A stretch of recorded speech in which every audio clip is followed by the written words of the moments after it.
Oi, turma, bom dia. Vamos lá continuar a evolução, dando uma revisão na aula passada, que eu comecei a falar sobre Lamarck, né? Darwin, os pensadores. Lembrando que Lamarck, ele se baseou na lei dos desusos dos órgãos. O quanto mais usava, mais ele desenvolvia, e o desuso, quanto menos ele usava, atrofiava e poderia sumir. Ele também pensou nas transmissões de características adquiridas pelos descendentes, ou aos seus descendentes. Ou seja, aquela girafa que conseguiu é, alcançar a folha, os descendentes dela poderiam também vir e com o pescoço grande também, né? Conseguir desenvolver o pescoço. Só que ele explicava, mas não era de forma genética, como já estudamos. Ele explicava pela lei do uso e desuso. Então, os descendentes só viriam se ela conseguisse desenvolver aquele pescoço. Caso contrário, os outros não viriam, os descendentes, porque aquela parte tinha atrofiado. Aqui foi um exemplo que eu coloquei no outro slide também, na outra aula, né? Explicando porque eles forçavam o pescoço para buscar alimento, as folhas das árvores, e o crescimento do pescoço era uma transmissão das características, né? Aos seus descendentes. E era uma falha, porque as características elas não são transmitidas aos descendentes, né? É, o Weismann, ele fez um experimento que comprovou que essas características não eram adquiridas por corte da cauda do rato, ou seja, o rato, quando tivesse a cauda cortada, outro nasceria com aquele tamanho de cauda já. Então foi comprovado que não, né? Que a cauda era genética, era um caso genético. Mas em compensação, Lamarck ele contribuiu para tentar explicar a adaptação dos seres vivos ao meio que vivem. Gente, aqui ó, tem um animalzinho que vocês conseguem ver e ele se adapta justamente às folhagens, né? Porque é um meio de se camuflar. Vamos ver outro também aqui.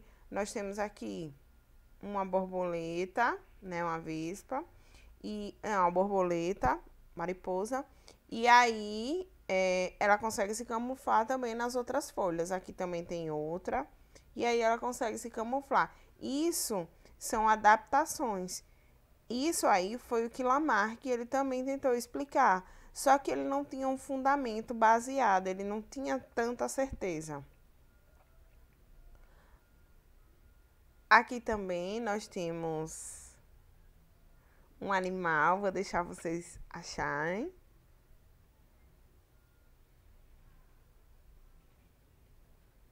Nem vou dizer qual é. Na live a gente vai discutir. E aí vem a teoria de Darwin. Quem era Darwin, né? Como eu já havia dito, ele ele foi o pai da biologia, considerado. E aí ele fez uma viagem, né? Essa viagem para levantar dados e curiosidades que ele tinha. Então ele pegou lá o Beagle e viajou pelo mundo. Essa viagem durou 5 anos. Foi de 1832 a 1837.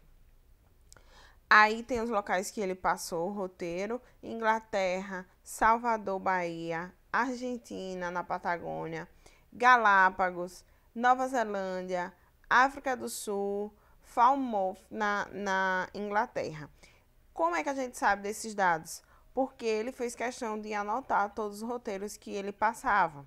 Porque a cada anotação ele tinha uma nova observação por animais, espécies de plantas, vegetação, clima daquelas regiões.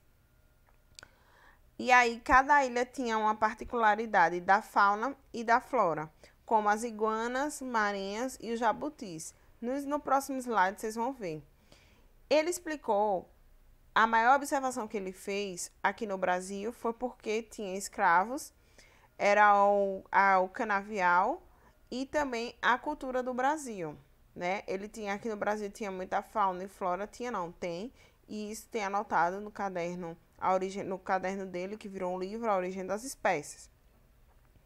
A explicação da fauna e da flora para Galápagos, que foi o lugar que ele mais arranjou dados, que ele coletou mais dados. Ele percorreu não, ocorreu uma erupção de 800 quilômetros do continente, e aí essa ilha se afastou. Quando ela se afastou, óbvio que tinha plantas e animais que eram da América do Sul e que eram muito semelhantes às que tinham em Galápagos. Os pássaros, eles conseguiam migrar, ia para a ilha, ia para o continente, ia para a ilha, ia para o continente. As sementes, elas vinham através do vento, né? A outra coisa é que os répteis, eles poderiam ter ficado em pedaços de madeira flutuando durante 1 a 2 semanas até chegar à ilha. Esse foi o pensamento dele. Não tinha anfíbios até então, sem anfíbios e sem mamíferos, porque eles não iam suportar a travessia, óbvio. E a seleção da espécie é mais adaptada, diferente das ilhas. Então, que nas ilhas tinham espécies que eram totalmente diferentes de algumas do continente. Como eu estou dizendo aí, a iguana, né, isso, e a tartaruga, que ela tinha, eram as tartarugas gigantes, são consideradas e até hoje tem em Galápagos. A iguana também. Ele também percebeu que tinha as diferentes espécies, né, de tendilhões, que eu havia dito, colocando de novo nesse slide para vocês, só para reforçar de vocês. Então, aí ele começou a perceber o processo de seleção natural, que é, no caso, os seres vivos, eles sofrem mutações genéticas e podem passar para seus descendentes. Eles não passam para os seus descendentes por transmitir, eles passam por adaptações e por mutações. Aqui, ó, vocês conseguem ver, esses tendilhões, eles são para cacto, flores de cacto, para captar o néctar das plantas. Esses aqui, pelo bico dele, a gente já consegue ver, porque eles são responsáveis por captar, né, por se alimentar de insetos nas folhas. Esse daqui retirar insetos de árvores, ou seja, ó, o bico dele já é mais resistente do que esse daqui. As patinhas também dos tendilhões, elas são bem diferentes, dependendo do tipo de planta que ele vá pousar. Então, se for folhas leves, ele também tem as patinhas diferentes.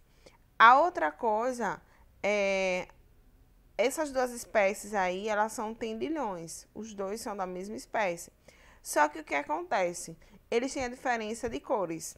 Por quê? Por causa da irradiação. O livro, a capa do livro, A Origem das Espécies, por Darwin, e o Wallace, que foi muito bom. Quando Darwin voltou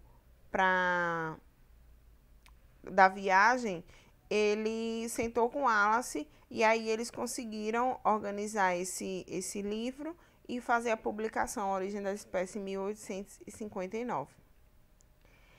Qual foi a base deles? Da principal pensamento de Darwin? O processo de seleção natural.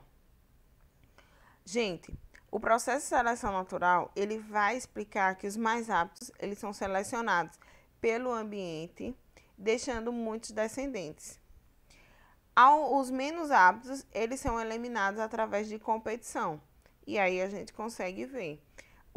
A própria natureza, ela faz competição entre os seres vivos. Então, entre dois insetos, um inseto mais resistente, um inseto que tenha maior capacidade de segurar a presa, mas o outro inseto, ele pode ter a maior facilidade para voar, pode ser mais leve. Então, quem vai estar mais adaptado, né? Quem vai mais adaptado, quem vai estar mais selecionado? Vai ser um inseto que consegue voar, porque ele consegue ir para um lugar para o outro, enquanto aquele outro inseto ele só consegue, se ele tem a função das pregas, de pegar as presas, ele vai ter que ser mais lento.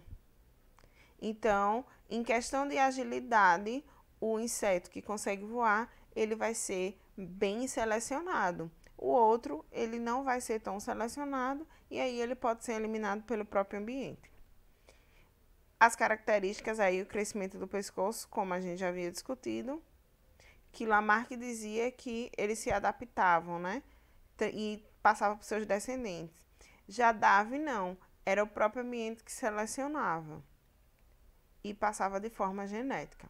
Então, o darwinismo, ele não conseguiu explicar a origem das variações, Darwin, e os trabalhos de Lamarck também ajudaram no pensamento para a teoria de Darwin, né? De Darwin e Wallace, que é a teoria das espécies.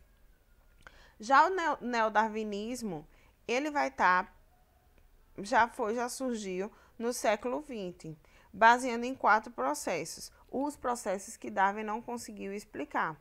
Então, a mutação, a recombinação genética e o isolamento geográfico. Na próxima aula, eu vou explicar todos eles. Beijo, obrigada e até a próxima aula.